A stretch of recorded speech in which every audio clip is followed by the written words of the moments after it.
So in this room, this serves as the kind of the central location for us to meet about our nature activities. There's some really cool artifacts here, most of which were gathered on the property, the shells, the skulls. Ollie, the river otter, was actually gifted to us by Fish and Wildlife, who found him, passed away already by the river. It's about 7 miles from here, the Delaware River. And then we have birds' nests that we found. We've got some good examples of some robin's nests. There's a chickadee nest, etc. So we usually start here and move outside because the best way to study nature is to be in nature, right? We also do a lot of our Fungineering classes here. I talked about Fungineering being a new curriculum area that we have. A lot of construction projects, a lot of experiments. Again, we structure things so that they are usually done in a group. We don't do a lot of individual activity. It's group-based, small group, large group. So we do our Fungineering activities, all of our activities in that way. And again, a lot of those start in here and wind up outside. Okay, so out this window you'll see our pollinators garden. It's a little weedy and it needs to be raked off.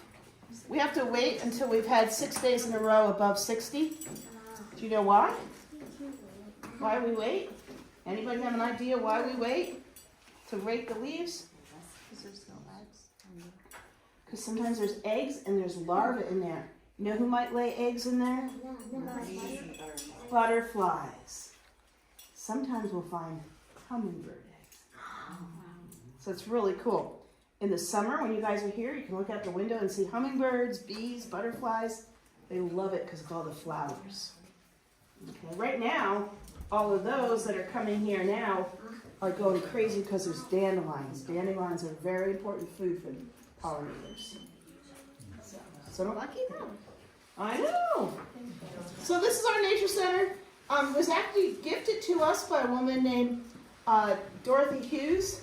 Dorothy was a renowned international ornithologist.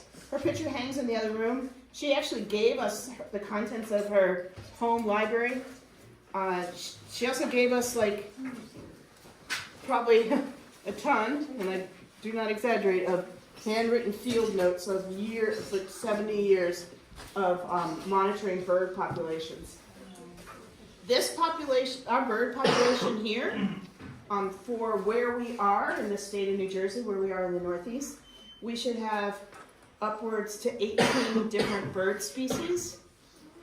We are blessed because we have 23 known bird species here on the property. So this property is of particular interest to the state biologists and to a lot of ornithologists. So Dorothy spent a lot of time here, and when she passed away, wanted to have us establish a place for campers and kids to come and learn about birds and other beings in the natural world. So we feel very grateful. So, and just to plug that when you win Powerball, we'll be glad to accept any donations and name it after you. So, could somebody back there just close that door for me? We're going to go out this door.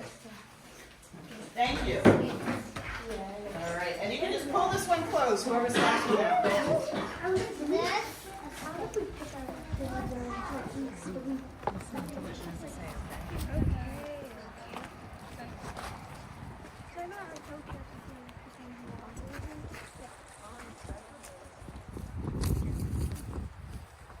So, we have basketball, foursquare, lots of stuff happened on the blacktop. Different games we play. Yes, and Stokes State Forest is right here, and there's trailheads right there. We also have 5 marked trails on our own property. There's one back behind the boats that leads to 2 sets of trails. There's one right by Rook Cabin, the cabin that they're going to be in, that leads to another trail. So there's quite a bit of trails. Do you ever find crossover, campers, we go over there, they don't come over here. Yeah, if you'll notice all up and down the road, it's like posted. Yeah. The deer escape the hunters from over there and come here. Even they want to be here.